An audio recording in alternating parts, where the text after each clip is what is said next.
Hi, thank you so much for joining me once again. I want to talk to you today about receptive and expressive language disorders. That's one of the 4 out of the 5 speech therapy aspects that we've been discussing all this time. But I want to get right down to it. Receptive language skills or expressive language skills have to do with the way in which we communicate. Receptive language is what you guys are doing right now. You're listening to what I'm saying, you're comprehending it, and you're processing it and making sense of it.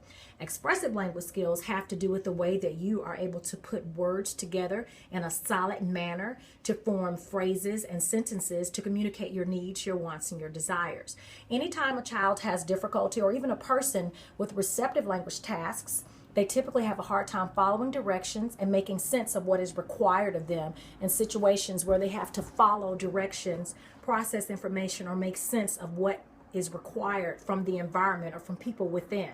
Expressively, however, when you cannot communicate appropriately in a manner that is deemed socially acceptable, then you cannot communicate or get along with those within your environment, and you have what's called a communication breakdown.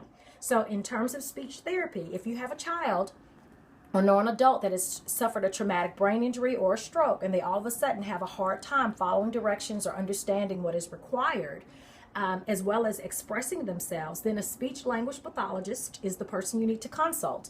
And you can get the information regarding what their difficulties are through a speech and language evaluation. We typically use language assessments or evaluations to determine how much you're able to understand and how much you're able to express. And in most cases, we're looking to see if your score is 85 to 100, which is considered average. That little bracket of 85 to 100 is comparable to a spelling test score. So if a child scores 85, 90, 95, 100, that's a pretty good solid score.